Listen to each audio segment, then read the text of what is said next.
Hey guys, it's Elizabeth from Elizabeth Books, and I'm here today to do my March wrap-up. If you guys haven't seen, I already did a mid-March wrap-up, and I'll link that below if you guys haven't seen it. But these are the rest of the books I read in March. I've read 12 more books, so let's jump right into them. First, I read Hyperbole and a Half by Ali Brosh. These are a bunch of her comics bound together in a book, like her online web comics. And I actually super enjoyed this. There was a few I was laughing so much I couldn't stop. And I mean, it was pretty much, I know I've read a lot of them before on her online webcomic, but I still super loved rereading them. They're still so funny. And none of these I like hated or anything. Some of them were slower than others and weren't as funny. But overall, it was really cute, and if you liked the online comics, I would pick up this book. I read Salt and Stone by Victoria Scott. This is the second book in the Fire and Flood series, and this one was super enjoyable. I think I liked Fire and Flood a lot more, which is like this Digimon-y mixed with the Hunger Games type survival race, and this is just continuing on with it. They have to go through the, like, jungle-y element type river and like the winter element, and then it just ends in like a cliffhanger, and I'm hoping there's another book, or it just ended, so I hope this is like a series. Next, for my TBR challenge for March, I got pick a book someone else recommends for you. So my friend Echoes picked out All the Light We Cannot See by Anthony Doerr. And I'm really glad she picked this one because I really wanted to read it all year. The book is set in World War II. It's told into dual perspectives. One is a little girl named Marie Lou, and she's blind. And the other one is a boy named Werner. And it's just told in their dual perspective about how Marie Lou is, how she's blind and how she lives with her father, and her father ultimately gets taken. And she has to live with her great uncle and his housekeeper, and just her life. And then how Werner is an orphan, and he kind of has to become, he trains like to be a Nazi. And he's very smart. He knows how to, like, if you give him a bunch of electronical things, he can build like a radio or something out of it. And it's just ultimately about how their two paths cross. And it's just so beautiful. It was such a beautifully written book. I loved it so much. I like want to reread it, and I just read it. It was so good, and thank you so much for challenging me to read this, because I did. And she also challenged me to read The Eighth Day by Diane K. Salarini, which I read next. And I super enjoyed this one too. It's about this kid named Jax, and when he turns 13, he realizes between Wednesday and Thursday that he has another day, like the 8th day. And he realizes his next door neighbor has like a ghost, and she is a girl who she only lives on the 8th day. So Jax gets the whole week plus another day, but there's some people that only get that one extra day between Wednesday and Thursday. And overall, I thought it was a really enjoyable book. I really liked the characters. I just felt like it was a little slow, but I really do want to continue with the series. Cliffhanger ended, and I really am invested in the characters, but I think I would just borrow the rest from my library. I read Confess by Colleen Hoover, and Colleen Hoover is one of my favorite authors. I love almost all of her books, and so I was really excited to pick this one up. I super enjoyed this. It was really good. I don't know how people didn't like it, because I loved it so much. It's about a girl named Auburn, and she meets a boy named Owen. And Owen needs help like in his art gallery, so she just like for night works in his art gallery, and he makes art that people write confessions, and then that's how he bases his art. And there's a quote from the book that's, "I'll love you forever even when I can't," which just makes me want to cry because of the context of the book too, and just what that means, like, I'll love you forever even when I can't, like, I don't know. It's just so emotional.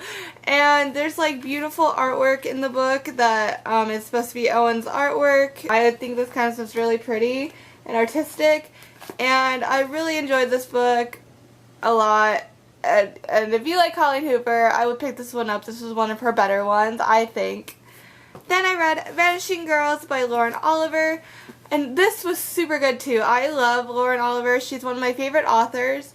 And this one was not disappointing for me at all. It's about two sisters, and in the spring they're in a car crash, so now it's the summer and they're just not very close at all. They just don't really like each other anymore. They just aren't close, and it's just about them trying to build their relationship while also a girl in their town named Madeline Snow has been kidnapped, and it's kind of about how their lives get mixed with Madeline Snow's life, and it's just a really good twisty kind of mystery yet contemporary novel, and I just really liked it. It was really good, and the twists in it I had no idea they were gonna happen, and I just really liked it. It was very good. I love Lauren Oliver a lot. All of her books are always really good. Next, for my reading challenge, I also got challenged by Selena from Talking Leaves, and I'll link her below, to read 2 books. So first I read The House of the Scorpion by Nancy Farmer, and this was always really popular when I was in high school, but I just never picked it up. I had no idea what it was about, and it was so good. It was so long though, like the last 100 pages had like nothing to do with the original story, so I didn't really like the last 100 pages or so, but the rest of it was really good. It's about this boy named Matt, and El Patron's clone, so El Patron like loves him and takes care of him a lot, but everybody else in his family hates him for being a clone, and it's just about him growing up. Every chapter is like him from like 6 to 9, 9 to 12, 14, etc. And it's just about him growing up in this house being a clone, and I liked all that family aspect. The last 100 pages is just like a complete twist and different story, and I didn't really like it, but I know there's a sequel, so I think I would read the sequel, but I would probably just borrow it from the library. But overall, this was a really good book, and I really enjoyed it. And she also challenged me to read one of my favorite childhood books to see if I still liked it. So I picked up The Bridge to Terabithia by Catherine Patterson, and oh my gosh, yes, I still like this book.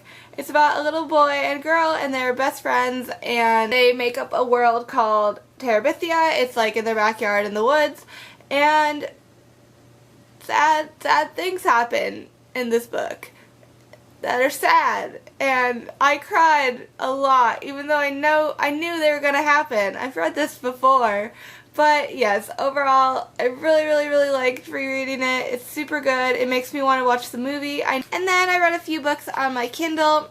I read The Assassin's Curse by Cassandra Rose Clark, and I really did not like that one. I feel like a lot of people say it's pretty popular, and the main character drives me insane.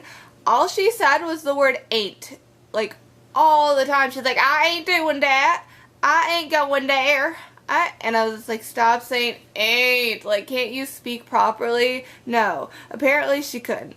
Well, she was a pirate, but still, it was annoying. So it's about the girl, she's a pirate, and she runs away from arranged marriage, and the other pirate sends an assassin, but she kind of knows magic and accidentally binds the assassin to her. What is the assassin card? Oh, yeah.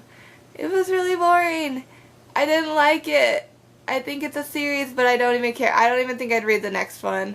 I really didn't like it. I really hated the main character. I didn't know. I'm done.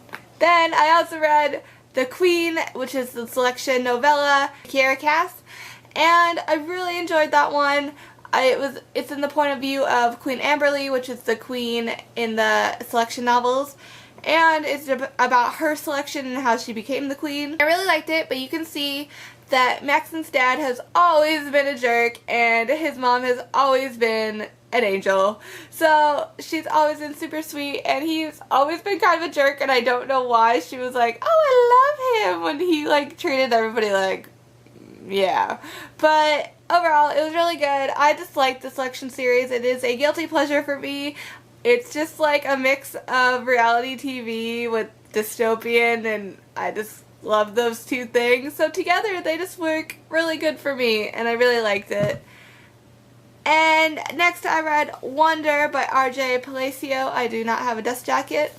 I thought I would like this one a lot more than I did. Boy, and he's born with like birth defect, like he's had to have surgery to fix his mouth and all that, and he has like birthmarks, And they've always like made fun of him and looked at him funny, and he's never like appreciated that. And he's going to start middle school, which is like 5th grade though, so I don't know why it was called middle school. Is that middle school in other places? Because middle school wasn't until like 6th grade for us. But anyway, so yeah, he was in like 5th grade, but it was middle school. It just was weird. But every chapter was like, well, it was like a bunch of little chapters together, but then every section was like a different narrator. So first it was the little boy, and then it was like his sister, then it was like 3 of his friends, and it was like his sister's boyfriend, and then it went like back to him, and then it went to his sister's friend again. And I don't know, I liked his chapters and his point of view, but then being retold it by like his sister, it was like, we just read it, like who cares what you're thinking? And then it was like retold by his friend's point of view, and it's like, yeah, we know what happened, like he just told us, I don't care about your point of view. I don't know. So overall, like, I liked it, but it was just pretty young, and all the different chapters weren't necessary. The sister's boyfriend's chapters, like, weren't even in, like, he didn't capitalize anything, and he didn't put in quotes. He was just like, and I said to her, and she said to me, and I was like, you're supposed to be, like, the oldest one out of all these people, and your chapters are, like, the least edited? I don't understand. It was weird. I don't know if they're supposed to be, like, diaries, but apparently little boys who are 10 can write better diaries than, like, 15-year-old boys. It was okay. I just don't think I would reread it. It was okay. And finally, on my Kindle, I read The Warlock, The Secrets of the Immortal Nicholas Flamel number 5. And this one was pretty terrible. The series has gone really downhill, and I know I'm not the only one because I've read Goodreads reviews, and almost everyone is like, oh my god, 1 and 2 is great. Oh, 3, oh, 4, oh, 5. Like, it just goes downhill. So 1 and 2 are excellent, and then the rest of the series is just like, meh. I'm pretty sure the author didn't think he was going to write a series, and so he ran out of ideas and was just like, let's make these really long books with, like, nothing happening so I can have another fun, so I can have 6 books and make lots of money, you know. But yeah, literally nothing happened. They introduced a whole lot of new characters, then nothing happened. The thread in the book was resolved in literally a paragraph. Like, the whole book's problem, they fixed it in a paragraph. Like, cool. And so yeah, I mean, I'm going to read the last book, but I'm so glad I've just been borrowing all of these from the library, even though they are beautiful books. They have really beautiful covers, but they just aren't that good, and I know I'm never going to reread them now. But yeah, guys, those are all of the books I read in March. Thank you guys so much for watching. Bye, guys.